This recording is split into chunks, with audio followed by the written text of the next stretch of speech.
All right, what's going on? It's your boy, Professor X. And today I got a special project I've been working on, and I've been prepping for it for weeks. This is going to be a Black History lesson and also a response video to a certain group of enemies on here that are so jealous that that I'm trying to build a black panel when I do my videos, and I'm trying to build a strong black community with my brothers here on YouTube. And they don't seem to like that. Now, this certain group I'm not going to name, but they call themselves bastards. And trust me, you are bastards.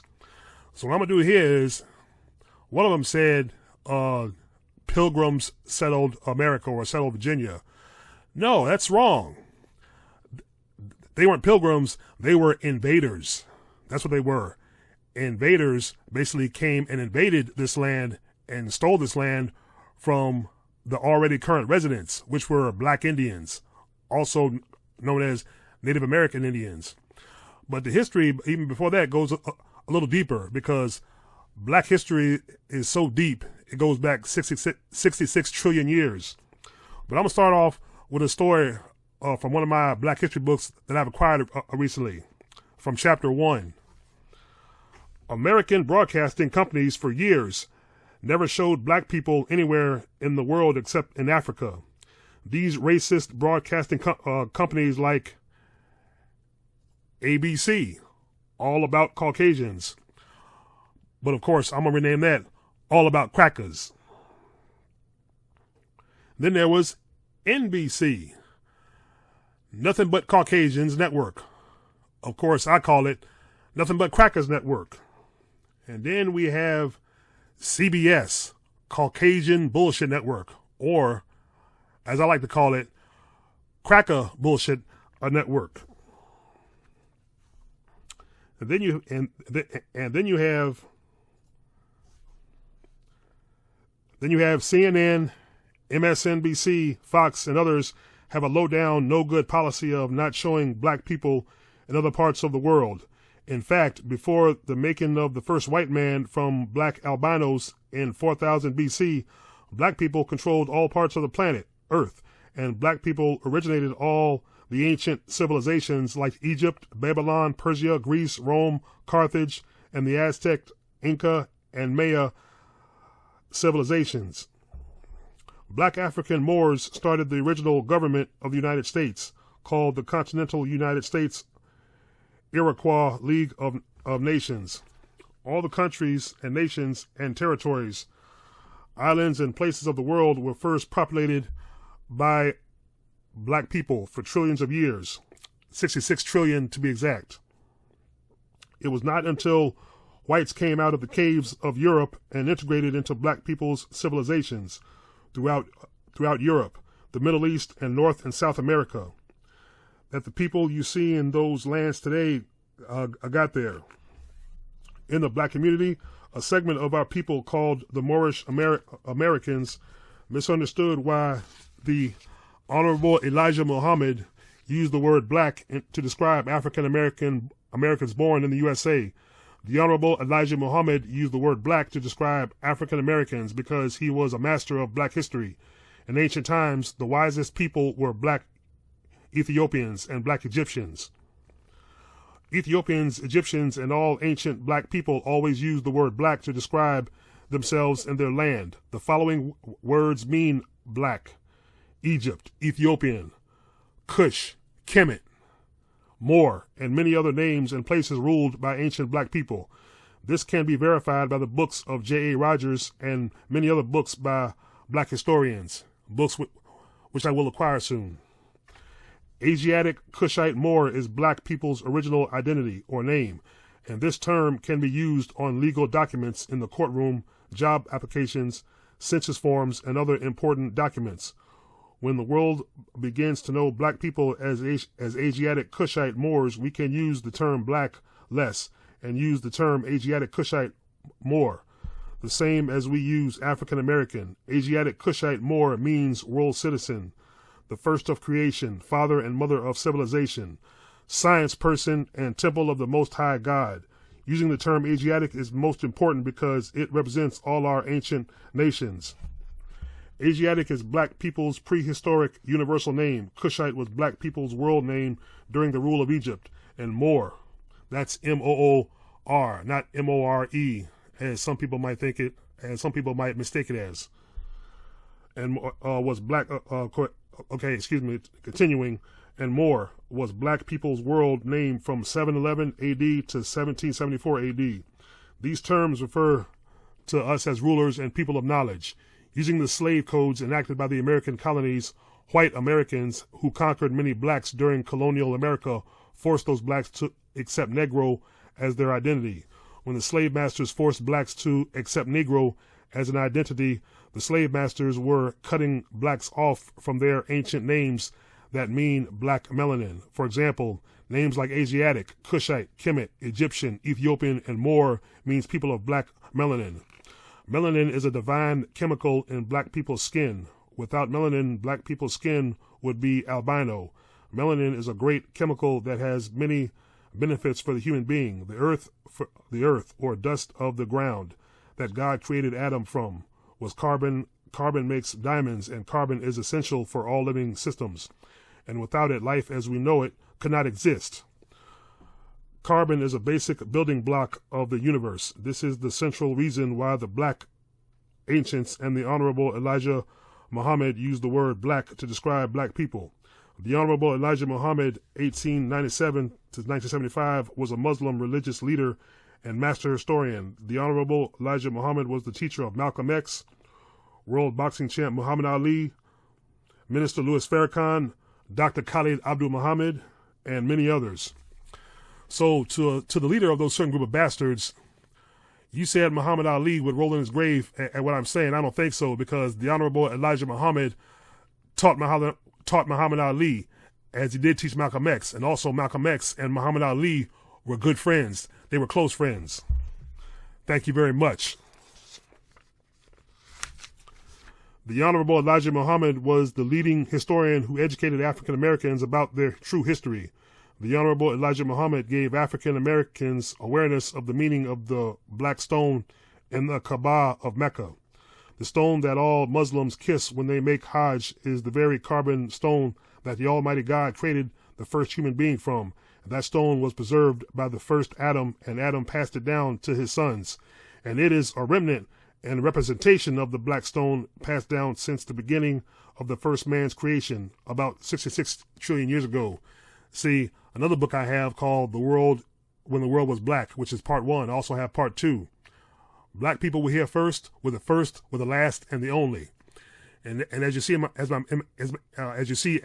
my background is the red, black, and green flag, the black man's true flag, along with the moon and the star, which is also the symbol which represents the Nation of Islam. European racism came in the world and sought to rid black people of their love and appreciation for being black with melanin. Melanin is the gift of God. White racism lied, saying black people's dark skin is because of evil, which is a lie. I love Michael Jackson, and he was a great entertainer and a brilliant businessman. However, Michael Jackson made a big mistake when he changed his beautiful African nose and lips by plastic surgery. And he made a big mistake when he bleached his skin and melanin. Michael Jackson did not have a good knowledge of black history contained in this book, and of course other books. If Michael Jackson had a good knowledge of black history, which is contained in this book, maybe he would not have changed his features. Nevertheless, if you are black and hate your nose and your lips and your gift of melanin, and you may destroy yourself, you may destroy your features like Michael Jackson and need an umbrella to protect you from the sun. Or you can get skin cancer like many Europeans and white Americans who have very little melanin. Melanin is carbon. People's human bones and animal bones turn into black liquid carbon. Liquid carbon is the petroleum or oil produced from human bones and animal bones that has been transformed to liquid form in the earth. It takes 1 million years for a human bone or animal bone to decompose in the earth and turn into oil, petroleum, or black liquid carbon. Melanin is the fuel for modern machines. Each year, over 84 million barrels of oil melanin is produced per day. that allows man to make gas to fuel cars, airplanes, and other modern machines, and oil has been used at such a quantity since the 1920s and 1930s. This liquid carbon is the form of oil or petroleum, is from human bones and animal bones, buried in the earth for trillions of years. And this proves that the black man has been here on earth for trillions of years, and not millions of years, as the white man falsely teach. Volumes of books can be written about the word black, but this is not the purpose of this book. My point is that ancient black people knew what they were doing, and the Honorable Elijah Muhammad knew what he was doing when he referred to us as black people. Now, I could go on, but that's too much, so I'm going to go ahead to the second chapter and read some passages from that, called The Big Secret, What a Negro is Not Supposed to Know. Okay, now to that certain bastard, we're going to get into the real history of slavery. And I'm also going to tell you the real history behind your so-called white slavery. Starting with the Spanish Inquisition in 1478, the white European Franciscan Brotherhood of the Catholic Church designed a plan to expel all Africans or black Moors and Muslims from out of Spain. Included in their plan was to work to gain world power and destroy the existence of black people's domination of the world and black people's achievements, and destroy or cover up all the ancient records, books, monuments, statues, and things that prove that black people were the originators of all great ancient civilizations throughout the four corners of the earth. You hear that? And I'm pretty sure you're going to watch this. That's just a taste of why you and I couldn't have a debate, because I would destroy you. But there's more. Much of black people's ancient history was not destroyed but covered up because it was needed to educate Europe into the ways of civilization, and whites treasured it and kept it in museums and private collections. However, the Franciscan Brotherhood of the Catholic Church was successful in their plan, and once they came into power, they united all the European rulers, kings, governors, academics, business persons, scientists, scholars, archaeologists, and anthropologists, and all European persons of power and influence to be a part of this monstrous plan. The European rulers went around the world and covered up black people's ancient information and gained world power in which they controlled the world from A to Z. When the Europeans became powerful in America, they took over a government of black people, which was the Continental United States Iroquois League of Nations, and established in its place a white supremacist government called the United States of America. That sounds familiar, only I call it the United Crackers of America. And they continued the plans of the Spanish Inquisition in 1724 with the slave codes. Africans enslaved by whites within the 13 colonies were forced to take the name Negro and give up their world identity of Asiatic Cushite, Moor, and to also renounce their African family names. Asiatic Cushite Moor is black people's true world identity that connects them with all the ancient societies and nations of the past that originated these modem societies of today. And Asiatic Cushite Moor connects blacks as being the original inhabitants of the entire earth before the making of the European white man. Oh, and speaking of the making, everybody knows the name Yaqub, right? Let's read you what Yaqub actually did. He started a grafting breeding process, and I'm going to show you the maps. Okay, the human breeding process that created the white race has now been corroborated by the scientists of the University of Copenhagen, who showed that a major genetic bifurcation occurred at the exact time the Most Honorable Elijah Muhammad said it did, 6,000 years ago. When they say all blue-eyed humans can point to a single parent, the breeding of animals and plants to create hybrid enhancements is a process that had been used in farming and animal husbandry for centuries before Mr. Yaqub adapted it to human beings for his calculated objective.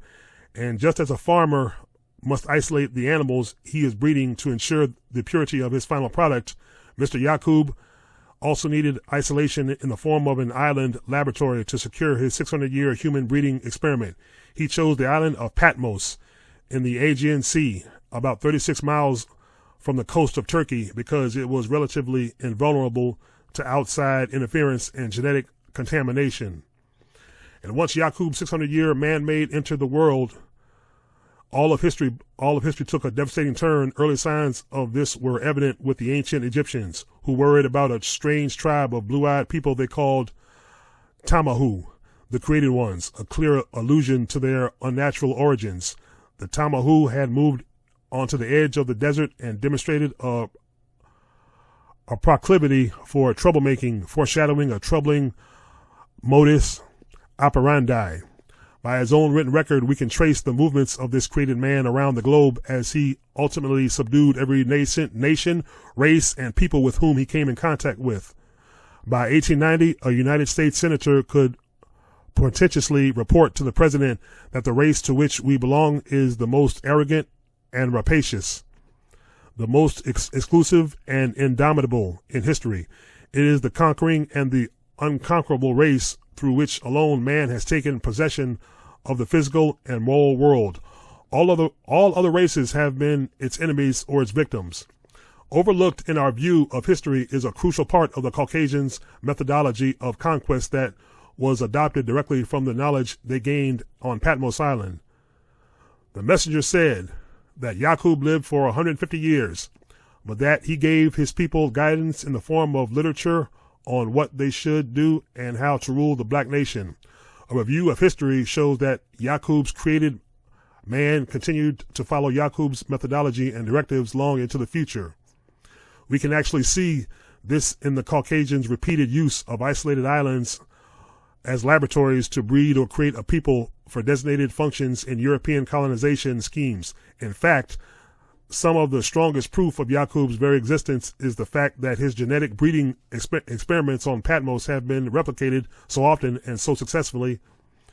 The need to create a lighter-skinned substitute ruler over the Earth's indigenous peoples seems to have been the purpose of these colonial experiments. The resulting man had the physical features and biological immunities to the diseases of the indigenous people, but his mentality and actions would reflect the aims and desires of his European creator. Tracing the Jewish history of expansion out of Europe provides more than a few examples of the island laboratories that echo this Yaqubian technique. In the mid-1400s, Portuguese King Dom Manuel colonized the African coastal islands of Sao Tome and Principe in order to whiten the race. As he put it, 2,000 Jews and their children, as well as their orphans, went to those African islands specifically for that whitening purpose.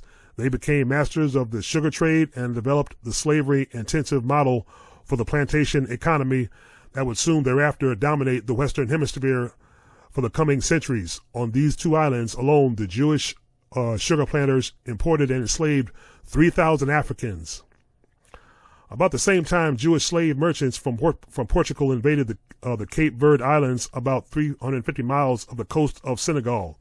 They kidnapped and raped African women, and the mixed-race progeny called Lancados were sent into the African mainland for the express purpose of trading in black human beings. White historians hide these malevolent half-breeds under the name Africans when they claim that Africans sold each other. Ah, there you go there. And I'm talking to the leader, I'm talking to the lead cracker of those group of bastards. Turns out Africans didn't really sell Africans into slavery. Gotcha. And I have a video that confirms that to elaborate that. And in the video, it admits that maybe one or two sold us out, but only a select few. And even the ones who sold us out, they were killed later too. There, I got your ass. We didn't sell each other after all, now did we? Okay, to continue now. Yeah, white historians hide these malevolent half-breeds under the name Africans when they claim that Africans sold each other. Okay, continuing on. So brazen were these light-skinned newcomers that they even implanted themselves in a local population as African chiefs. Aha! It's amazing what you learn when you do the proper research and there's proper education. You see, I would destroy you in a damn debate. You've already lost. Because I got as one Canton, Georgia cracker claims, I got the facts. I'm reading the facts. The facts you don't want people to know. The Jewish thinking on this very issue was revealed by Rabbi Dr. Louis M. Epstein in his book, Sex Laws and Customs in Judaism. The female slave was a sex tool beneath the level of moral considerations. She was an economic good useful in addition to her menial labor for breeding more slaves. To attain that purpose, the master mated her promiscuously according to his breeding plans. The master himself and his sons and other members of his household took turns with her for the increase of the family wealth. All right, hold on. All right. The African experience on the French stolen Caribbean island of Haiti reflects the Jacobean mindset of the Caucasian. The prominent role of the mixed race mulattoes as agents of French repression was on full display during the Haitian Revolution between 1792 and 1804, when the enslaved Africans rose up to defeat Napoleon. Rabbi Harold Scharfman wrote that the Frenchmen were whitening African females for sexual purposes. French and Spanish plantation owners in Santo Domingo, Haiti, by selective breeding, had produced an exotic type with remarkably exquisite facial features, lithe bodies, small hands and feet. These above all were sought as mistresses. The pillagers that traveled with Columbus to the islands of the West Indies in 1492, that's right, yeah, there you go, they go right there. Cracker Columbus never discovered America. In 1492 were obviously programmed in the Jacobean point of view.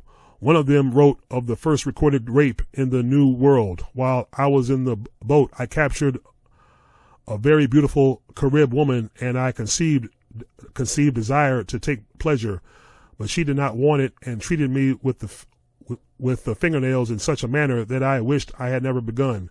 But seeing that, I took a rope and thrashed her well, for which she raised such unheard of screams that you would not have believed your ears. A shockingly similar story. Hold on. A shockingly similar story is found in documents that from the earliest settlement of an island in the Boston Harbor in the 1630s. A shipper named Samuel Maverick enslaved more than 30 African men, women, and children at his small fortified mansion on Noddle's Island, New East Boston. An English traveler recounted that Mr. Maverick was desirous to have a breed of Negroes, but that an African woman would not yield to him. Our black sister, he reported, had been a queen in her own country. A Maverick Square near Boston's major airport is now named for the degenerate.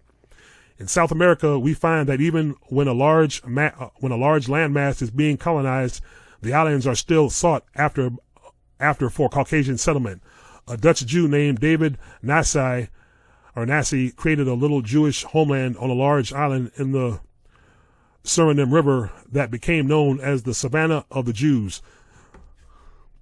Soon those Jews owned vast sugar, coffee, cotton, and lumber plantations, using many thousands of enslaved Africans. By 1791, there were reportedly 100 Jewish mulattoes, the whitened result of the rape of African women by Jewish slave masters. As we can see, the island breeding method of Yakub can be observed in many societies as Europeans moved to impose their will upon the world, and just as on Patmos, this birth control plan coincided with a strict law and mental training to prepare the mixed race progeny for rulership over their indigenous victims. This vital acculturation process has been concealed in the history of the African slave trade under the terms seasoning and Christianizing. Yeah, there's the name a Christian again. So to all you pure white Christians, we now know, and if those who don't know are going to know when they see this video, I'm going to leave you with this. Christianity is based on white supremacy, always was. Christianity was never our religion. Christianity was a false white religion put in place along with pictures of Jesus Christ as a white man to make you think God is white. Like you see all those nice heavenly pictures with all white people in white gowns and wings, and also singing like everybody in heaven is white. I don't think so. All right. Oh yeah, let's continue. The whitened result of the rape of African women by Jewish slave masters. Yeah, okay, here we go. Seasoning and Christianizing through the purpose of the Jacobean process had nothing to do with Jesus or his liberating principles. Again, islands factor strongly in this equation. Africans were warehoused in huge numbers on Barbados and Jamaica to then be distributed to regional markets. Seasoning camps were prominent here, and it was estimated that only 1 in 4 Africans could be broken down and made into reliable slaves. In West Africa, Dutch explorers set up an actual school system to the mixed-race mulattoes lasting 2 centuries. According to scholars, the intention was that graduates would be mentally and biologically better suited to the European system and the African climate, and thus would be able to replace white Dutch officials in maintaining white supremacist colonial rule. One such school in Ghana admitted only boys who it was hoped would become soldiers who would form a mulatto guard for the Danish forts on the coast. All were trained to rule over the black world. What we see is that since that fateful original enterprise of Patmos Island 6,600 years ago, there have been a succession of human breeding experiments on remote islands, laboratories, clear echoes of Yaqub's original model. His purpose was to breed a human being that would not only rule, but could carry out the Jacobean method through the Caucasians' 6,000-year reign. It took an island of isolation to perfect this unruly and unrulable product, and the clear result is an exclusive and indomitable man who has done exactly as the messenger taught he was created to do, create mischief and cause the shedding of blood. And just as the messenger said, the time of rule has now come to an end, and it's coming to an end. Now I'm going to share with you the actual map and breeding sites of this man's experiment. Hold on. That's not what I wanted to do. Okay, hold on. Add a source. Web page.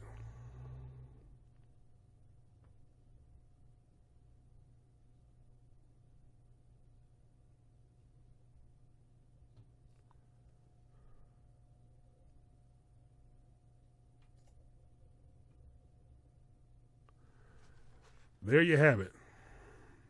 There's a page.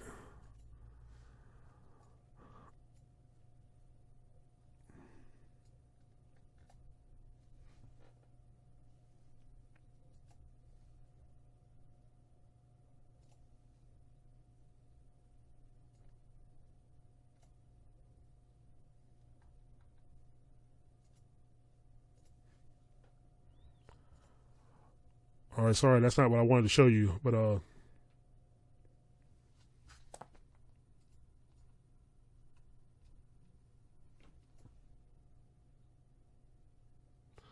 right, remove that. The source I'm gonna add again.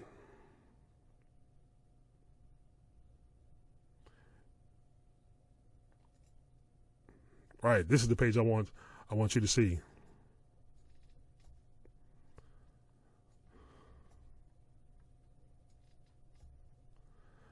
And what I'm gonna read you here is I'm gonna point to the islands, Mr. Yaqub's breeding sites, Nuttall's Island, spot here is Portugal, Patmos Island, which is where he did the most work, Haiti, Barbados, Suriname. This is the area of Mr. Yaqub's human breeding sites. Now then, And continuing. Sorry about that little delay here of the web pages, but I had to get it right and show you what Yaqub did and what our black history really truly is. Now I'm gonna read you, like I said, things that the black Negro or the black man isn't supposed to know.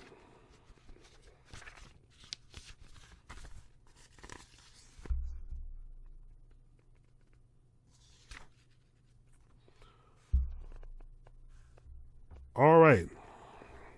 Number one. A Negro is not to know that the first Caucasian European white man was made from black albino people 4000 BC. Of course, this is one record 4000 BC, but Yaqub's processing was 6000 BC or 6600 years ago. And before that time, there was no European white people in existence, only black people, and black people have been on this earth since 66 trillion BC. And all races like brown, yellow, and white races come from the black man. And the black people have been developing societies after societies for 66 trillion years in which there is nothing new under the sun, said Prophet Solomon. ECC 1, Scripture 1, verse 9. And the word prehistory is a word invented by the white man to describe the life and civilizations of black people before the making of the white man 4000 BC. A Negro is not supposed to know this. Obviously. Number two, a Negro is not to know that all ancient civilizations of the past were first originated and built by black people first. Before whites came out of the caves of Europe and integrated into the black societies and took them over by racial denomination, and that the original Egyptians, Greeks, Romans, Sumerians, Babylonians, Persians, Arabians, Carthaginians, the dynasties of China and India, the Olmecs of the Maya, Inca, and Aztecs nations, and all the ancient civilizations were first originated and built by black people, and that the books taken from the ancient library of the black Egyptians are the very books that has enabled all European people and their nations to progress up to the computer age. A Negro is not supposed to know this. Number three, a Negro is not to know that black people were living in North and South America when the land of America divided from Africa 40,000 BC, and then later black people migrated to the North and South America 25,000 BC, 15,000 BC, 1500 BC, and in 1312 AD before Columbus. Yeah, you hear that? Before Columbus. You see, to that lead bastard, Pilgrims didn't settle shit. Pilgrims were nothing but invaders who came from the islands, migrated, who migrated from the caves of Europe. But before he went to the caves, he was being breeded on the island of Patmos and other places. So see, the original people in ancient America before Columbus again, which I also have a book called They Came Before Columbus by a black historian named Ivan Van Sertima. You should look him up. He has the facts, as one calls it. I also just bought his other book he published,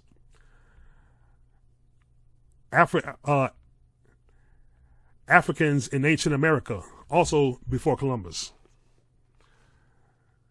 See, America wasn't built by black, but in ancient times, America was occupied by black. So it was already here. All you white invaders did was colonize it and enslaved us and had us build something over top of that, what was already there.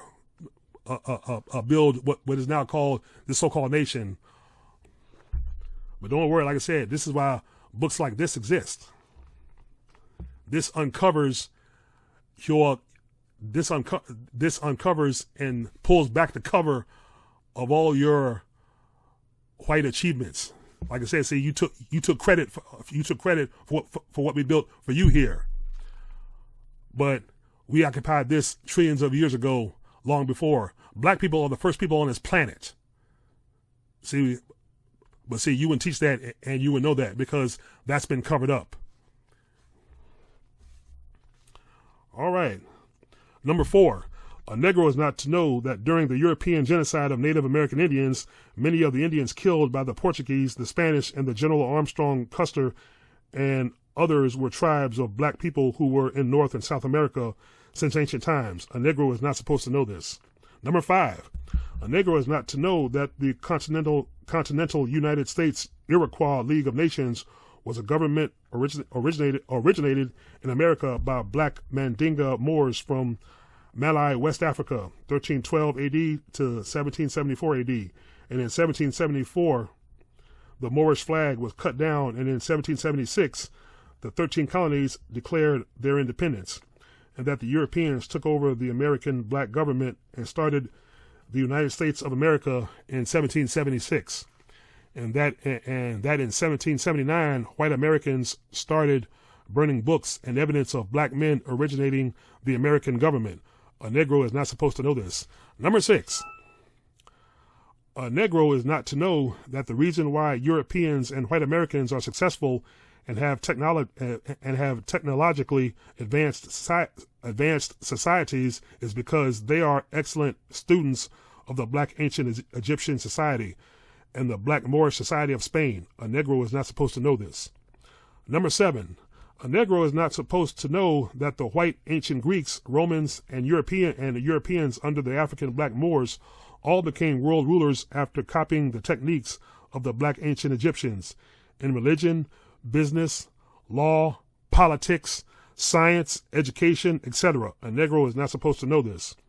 Number 8, a Negro is not supposed to know that there are 2 ways to research people of the past. The first way is history, or his story, his/story.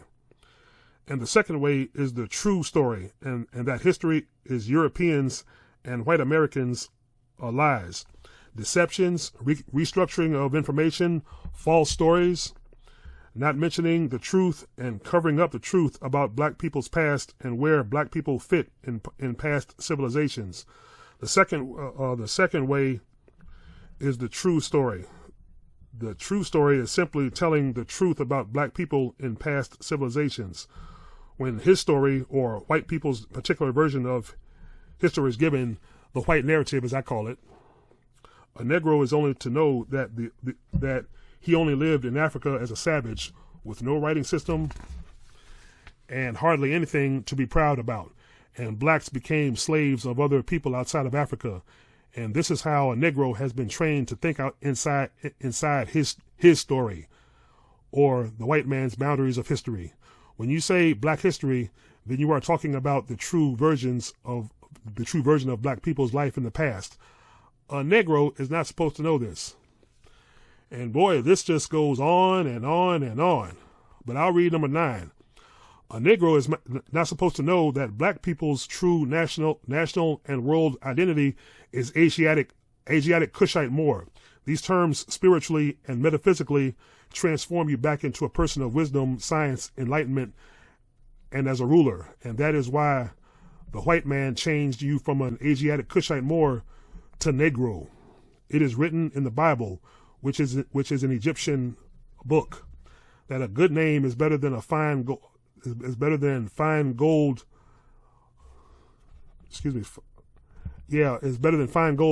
Proverbs 22:1. A good name can lead you to good qualities, and a bad name can lead you to bad qualities. A name can determine your nature and function as a human being. It is a law of nature that God established. Negro is Spanish for black thing, like a lifeless hat or coat.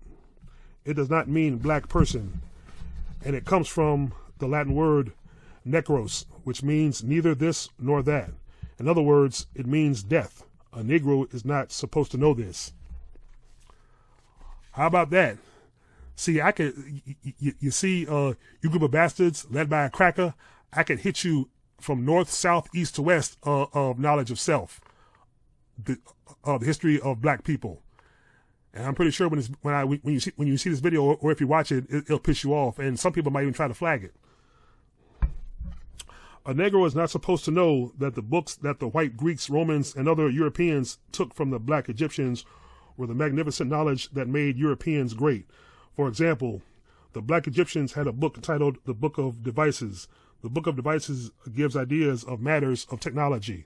The Greeks first got this book from the Black Egyptians and passed a copy to the Romans and the African Black Moors, and this book enabled them all to tremendously advance in technological ways. This same book helped America technologically from the beginning to the computer age. A Negro is not supposed to know this. Number 11, a Negro is not supposed to know that the United States of America and all other European nations are copies of the ancient Black Egyptian society and the Black Moorish society that was once in Spain. A Negro is not supposed to know this.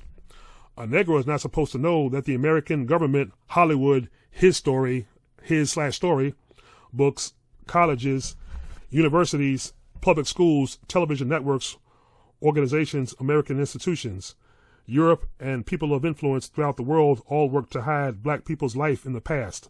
A Negro is not supposed to know this. Boy, this is why we became slaves. Now, as far as your slavery, I'm going to read you a little more history here. And this comes from a page, The History, Africa, and the Transatlantic Slave Trade. All right. From the middle of the 15th century, Africa entered into a unique relationship with Europe that led to the devastation and depopulation of Africa, but contributed to the wealth and development of Europe. From then until the end of the 19th century, Europeans began to establish a trade for African captives. At first, this trafficking only supplemented a trade in human beings that already existed within Europe, in which Europeans had enslaved each other. Some enslaved Africans had also reached Europe, the Middle East, and the other parts of the world before the mid-15th century as a result of a trade in human beings.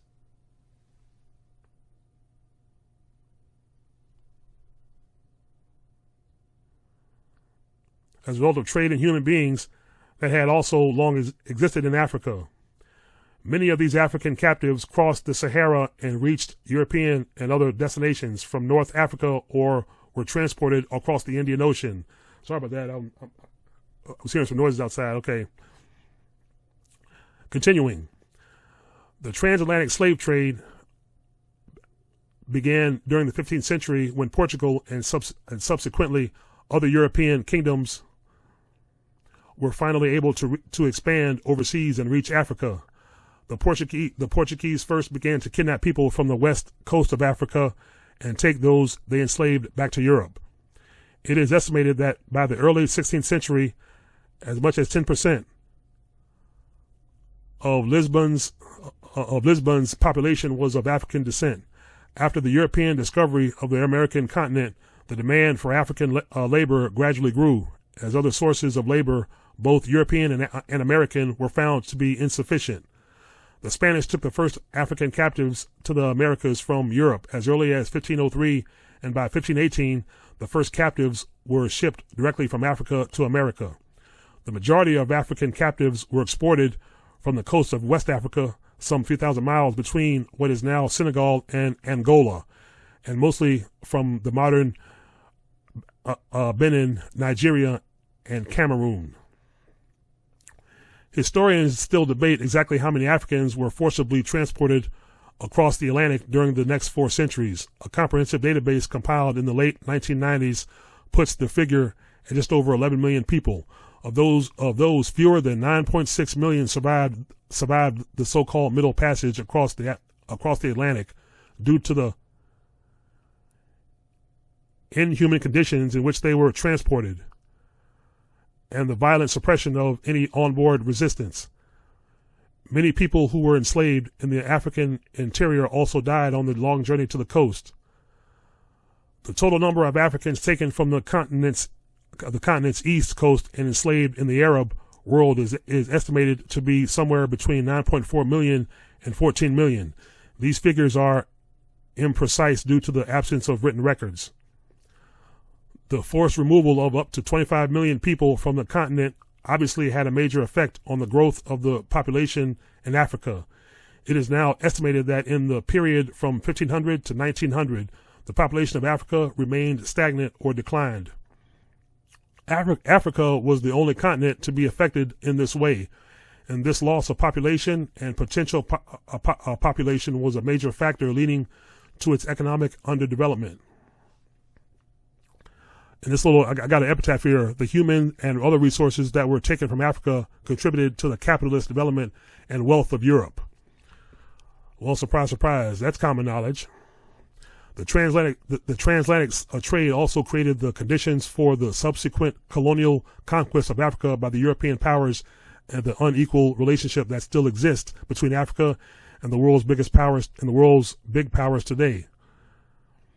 Africa was impoverished by its relationship with Europe, while the human and other resources that were taken from Africa contributed to the capitalist development and wealth of Europe and other parts of the world, namely white America. The unequal relationship that was gradually created as a consequence of the enslavement of Africans was justified by the ideology of racism. The notion that Africans were naturally inferior to Europeans. This ideology which was also perpetuated by colonialism in one of the most significant legacies of this period of history. Africa's economic and social development before 1500 may arguably have been ahead of Europe's. It was gold from the great empires of West Africa, Ghana, Malay, and Songhay, that provided the means for the economic takeoff of Europe in the 13th and 14th centuries and aroused the interest of Europeans in Western Africa. In the 14th century, the West African empire of Malay was larger than Western Europe and reputed to be one of the richest and most powerful states in the world. When the emperor of Malay, Musa visited Cairo in 1324, it was said that he took so much gold with him that its price fell dramatically and had not recovered its value even 12 years later. The empire of Songhay was known, among other things, for the University of Sankore, based in Timbuktu. The West African empire of Malay was larger than Western Europe and reputed to be one of the richest and most powerful states in the world. Now, here we go with another portion of this article titled African Enslavers. Historians have long debated how and why African kingdoms and merchants entered into a trade that was so disadvantageous to Africa and its inhabitants. Some have argued that slavery was endemic at the time in Africa, and that therefore a demand from Europe quickly led to the development of an organized trade. Others have queried the use of the term slave when referring to servitude in African societies, arguing that many of those designated slaves by Europeans had definite rights and could sometimes own property or rise to public office. Africans could become slaves as punishment for a crime, as payment for a family debt, or most commonly of all, by being captured as prisoners of war. With the arrival of European and American ships offering trading goods in exchange for people, Africans had an added incentive to enslave each other, often by kidnapping.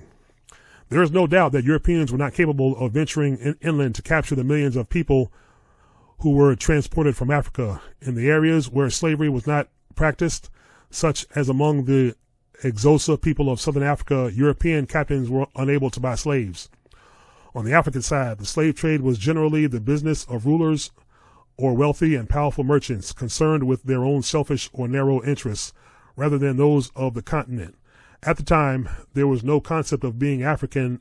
Identity and loyalty was based on kinship or membership of a specific kingdom or society, rather than to the African continent. Rich and powerful Africans were able to demand a variety of consumer articles, and in some places even gold, for captives who may have been acquired through warfare or by other means, initially without massive disruption to African societies. However, by the mid-17th century, the European demand for captives, particularly for the sugar plantations in the Americas, became so great that they could only be acquired through initiating raiding and warfare. There's no doubt that some societies preyed on others to obtain captives in exchange for European firearms, in the belief that if they did not acquire firearms in this way to protect themselves, they would be attacked and captured by their rivals and enemies who did possess such weapons. However, some African rulers did attempt to resist the devastation of the European demand for captives. As early as 1526, King Alfonso of Congo, who had previously enjoyed good relations with the Portuguese, complained to the King of Portugal that Portuguese slave traders were kidnapping his subjects and depopulating his kingdom. In 1630, Queen Njinga Mbandai of Ndongo in modern Angola attempted to drive the Portuguese out of her realm, but was finally forced to compromise with them. In 1720, King Agaja Trudeau of Dahomey not only opposed the trade, but even went as far as to attack the forts that the European powers had constructed on the coast, but his need for firearms forced him to reach an agreement with the European slave traders. Other African leaders, such as Donna Beatrice Kempa Vida in Congo and Abd al-Qadir in what is now northern Senegal, also urged resistance against the forced export of Africans. Many others, especially those who were threatened with the enslavement as well as those held captive on the coast, rebelled against enslavement, and this resistance continued during the Middle Passage. It is now thought that there were rebellions in at least 20% of all slave ships crossing of the Atlantic. The transatlantic slave trade led to the greatest forced migration of human population in history. Millions of Africans were transported to the Caribbean, North and South America, as well as Europe and elsewhere. An African diaspora or dispersal of Africans outside Africa was created in the modern world. Those in the diaspora have often maintained links with the African continent while forming an important part and sometimes the majority of new nations. Africans from the continent of the diaspora have sometimes organized together for their common Pan-African concerns against slavery or colonial rule, for example. And so over time, as Pan-African consciousness and various Pan-African movements have developed. In recent years, the African Union, the Organization of African States, has recognized that the diaspora as well as Africans from the continent must be fully represented in its discussions and decision-making. Well, there you have it. So, as I just read there, Africans, due to lack of weapons and lack of resources, were forced to enter the slave trade. Were forced to enter the slave trade and to work with the European colonizers or not colonizers but invaders. They were forced. They didn't sell them out outrightly freely. Maybe one or two sold them out. And also to help confirm this,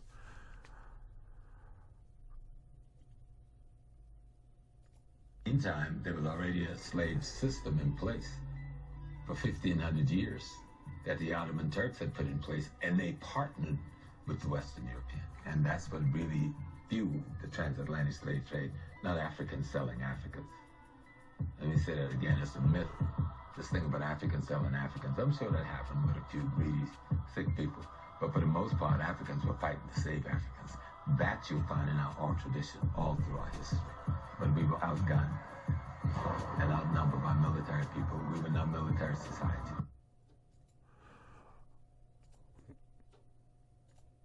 There you go, by Professor James Small, a black man. It's a myth that Africans sold Africans. It's a myth. We were outgunned, out-resourced, and outmanned. We fought back, but when we lost, we had no choice. We did what was best for the remaining Africans in those continents and regions at that time. So see, we fought back, we lost. Yes, and he admitted it. There was maybe one or two greedy ones that sold us out. There was one or two that were traitors, not many. And even the traitors, more than likely, were forced to betray us. who knows what was held over their head. They might have had families they were trying to save. But of course, we're black. All of us are family. But in time, we will learn that, hopefully. Now, you mentioned Muhammad Ali would roll over in his grave. So to that lead cracker in that group of bastards, here's a video that Muhammad Ali said many years ago when he refused to enlist in the military to fight the Vietnam War. And here you go. Hold on. Let's start that over again. Here we go. I'm saying you talking about me about some draft, and all of you white boys are breaking your neck to get to Switzerland and Canada and London. I'm not going to help nobody get something my Negroes don't have. If I'm going to die, I'll die now, right here fighting you. If I'm going to die, you my enemy. My enemy is the white people, not Vietnams or Chinese or Japanese. You my opposer when I want freedom. You my opposer when I want justice. You my opposer when I want equality. You won't even stand up for me in America for my religious beliefs, and you want me to go somewhere and fight, but you won't even stand up for me here at home. And there you have it. Lead cracker of the group of bastards. There you have it. He'll die fighting you. His enemy is white people, just like my enemy is for the majority is white people. And remember, this is the race that Yaqub created. He created them to be our enemies. See, everything I read, everything I've talked about from the book to the videos, this is the culmination of this video. This is the purpose why I converted Muslim. This is the purpose why I dropped my slave name. You may know my slave name, but I no longer acknowledge it. I acknowledge my Muslim name, which is also African. Malik means king. Malik X or Malik Shabazz. That's what I acknowledge. And the book I've been reading from is by brother author, a black man author, Alan J.Z. Shabazz. And I got two more books on order I got coming from. I got one book coming from Dr. John Henrik Clarke, who wrote a book called Christopher Columbus and the African Holocaust. So see, anything you say about me, any way you want to attack me, is not going to stop me from getting this message out. Getting the message out to my fellow black people, to my black brothers and sisters. I'm saying you talking about me about some draft. Sorry about that. I didn't mean to play that again. Anyway, now, and if you want to talk about, let's see here. Hold on. I got something else here. Let's talk about white slavery. As you so commonly say, whites were slaves. I got a little history of that.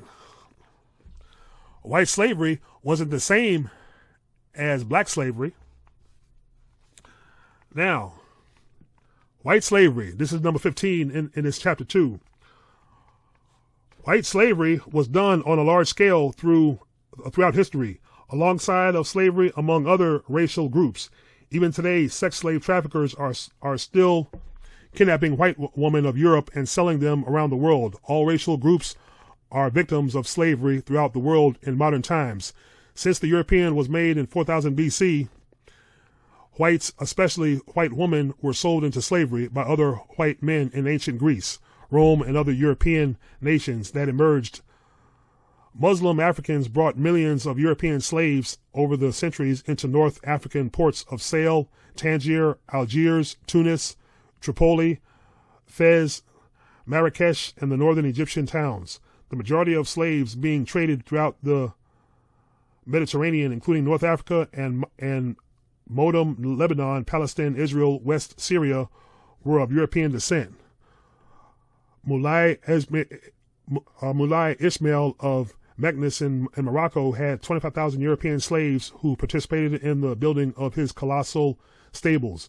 Many of the same Europeans bought by the shipload to Africa were then sent to America, where they remained in indentured servitude, servitude, which is also from a book called The Golden Age of the Moors by author Ivan van Sertima, page 94. Europeans were also brought to Turkey, Iraq, and Saudi Arabia as slaves. However, here I want to focus on white slavery throughout America when Europeans came to America. These whites, who were in the majority, were the most wretched sort. Many of them had been so eager to get away from England that they sold themselves into slavery for a number of years to maritime companies for their passage across. Others were convicts who chose transportation and slavery in the colonies rather than hanging and quartering at home. Others were prostitutes. The better classes in the colonies frequently complained of unloading of the refused population of the mother country on their shores.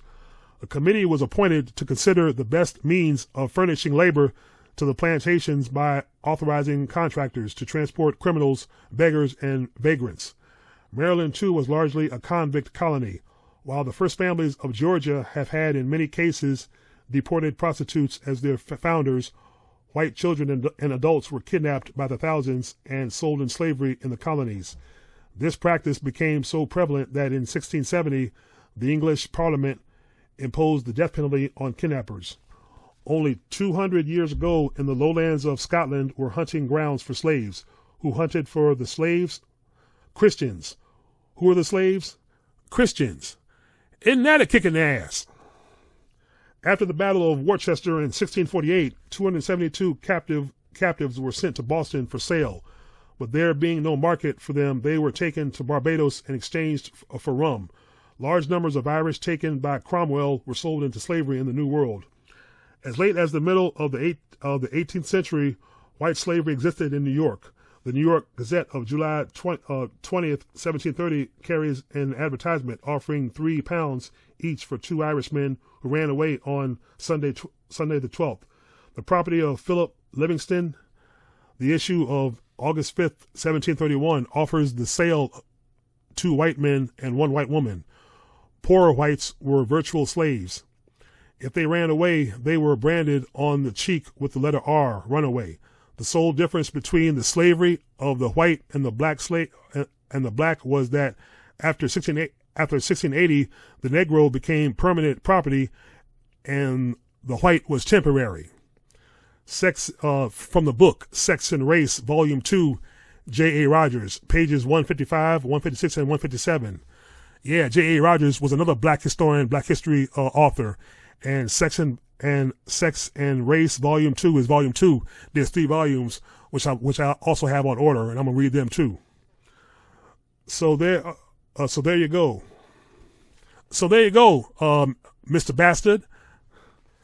The difference between black slavery and white slavery, we became permanent slaves, and we were also shackled and chained by the neck and feet. Because remember, they cut off Kunta Kinte's foot.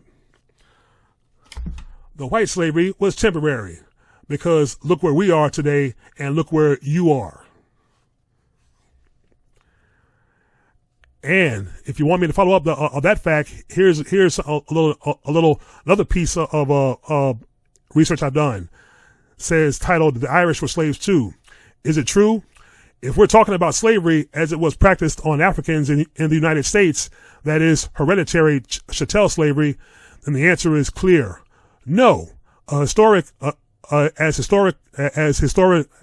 historian and public librarian Liam Hogan writes in a paper titled "The Myth of Irish Slaves in the Colonies," persons from Ireland have been held in various forms of human bondage throughout history, but they have never been chattel slaves in the West Indies, nor is there any evidence of Irish chattel slavery in the North American colonies. There were a large number of Irish indentured servants, and there were cases in which Irish men and women were sentenced to indentured servitude in the New World and forcibly shipped across the Atlantic. But even involuntary laborers had more autonomy than enslaved Africans, and the large majority of Irish indentured servants came here voluntarily. That's the key word right there, cracker. Voluntarily. They were enslaved. They volunteered as slaves. They weren't kidnapped, raped, and killed if they resisted slavery.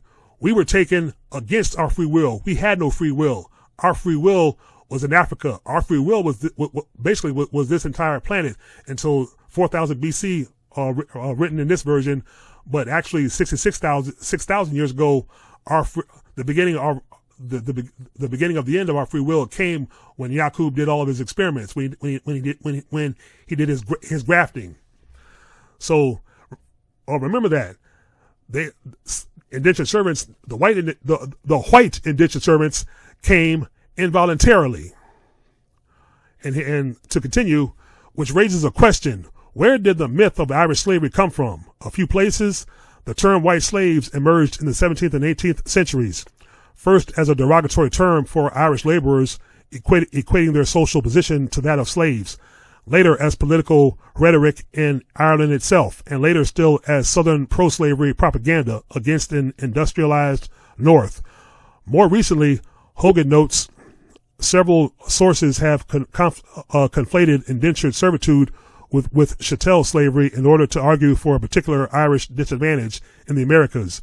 When compared to other white immigrant groups, Hogan cites several writers: Sean O'Callaghan in To Hell or Barbados, and Don Jordan and Michael Walsh in White Cargo, The Forgotten History of Britain's White Slaves in America, who exaggerate poor treatment of Irish indentured servants and intentionally conflate their status with African slaves.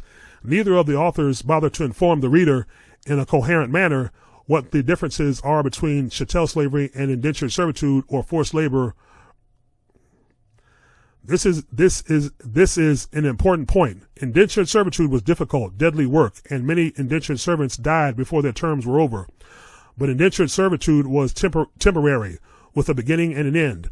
Those who survived their terms received their freedom. Servants could even petition for early release due to mistreatment, and colonial lawmakers established different, often lesser punishments for disobedient servants compared to disobedient slaves.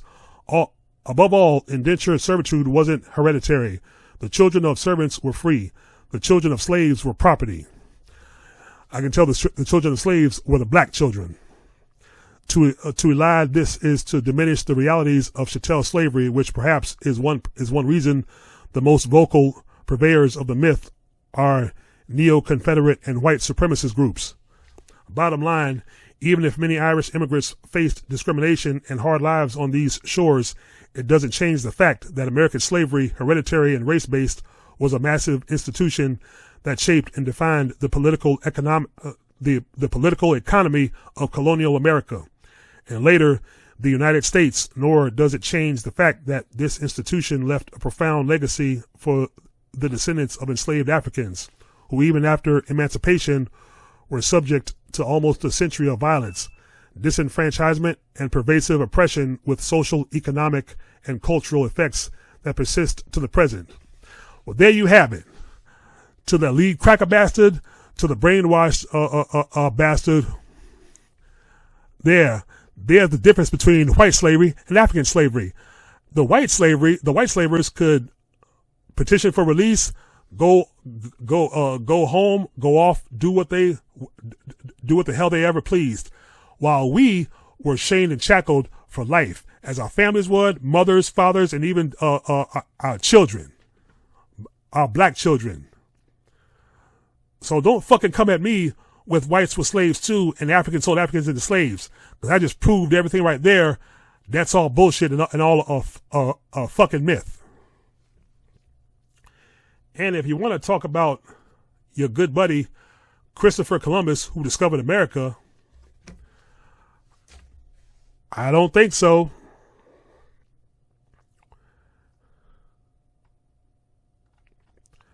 Now, as far as Christopher Columbus, did Christopher Columbus discover the Americas, period? Hell to the no. No. Humans have lived in the Americas for the last 15,000 years. By the time Columbus arrived, the Americas were populated by hundreds of small nations and several full-out empires, such as the Inca in Peru and the Aztecs in Mexico. Further, the population influx from the west continued pretty much consistently, with late migrations into the Arctic region and the Peruvian coast by Easter Islands within a century of Columbus's landfall. Also about Columbus. Was Columbus the first European to locate the Americas by sea? No. Viking explorers clearly visited the eastern coast of North America and Greenland by early 10th century. There is also a largely discredited theory suggesting that European migration to the Americas may have been accomplished by the late Upper Paleolithic period, 12,000 years ago. There you go. Cracker Columbus did not discover America. So see, everything I've read, everything I've shown proves right there. The black man, the black woman is the first, the last, the only. Yakub created an industrial accident when he manufactured and breeded the Caucasoids. So what you just seen here is basically black history in a nutshell. And surprise, surprise, black history in a nutshell happens to be the book I've been reading from. Partially, it is one of the many black history books I've been collecting over the past few months. I've got two coming. I've got two coming from eBay, and the ones by J.A. Rogers, Sex and Race, Volume 2, Volume 1, and Volume 3, I will acquire shortly.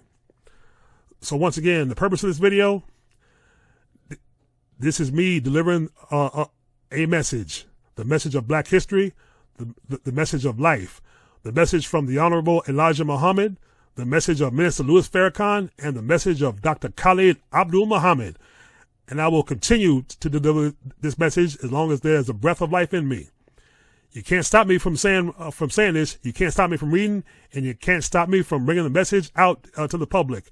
Now, this video may get flagged, but I have other ways of getting it up and getting it out there. And this message is going up on my Professor X channel, and I will distribute it on all forms of social media. And if it gets flagged there, hell, I'll put it up on my main channel, because this is not anti-white. This is not anti-white. This is not racism. This is basically black history in a nutshell. This is black history, black biblical history. This is black spiritual history. Because again, Christianity is based on white supremacy. We are the first, the last, and the only. You try to take our religion from us. You try to take our history from us. But little by little, as I am doing, I am getting it back. And you can't stop us. And I will send the links of these books and authors to other brothers and sisters who are interested in acquiring these books. Don't worry, the white devil can no longer stop us. We have uncovered our true roots and our true history, and there's more of it out there. Trust me, and I will read it, and I will get a hold of it. If you like this video, give it a thumbs up. Leave your thoughts and comments. Like, share, and subscribe. Peace and blessings. Assalamu alaikum. All power to the people.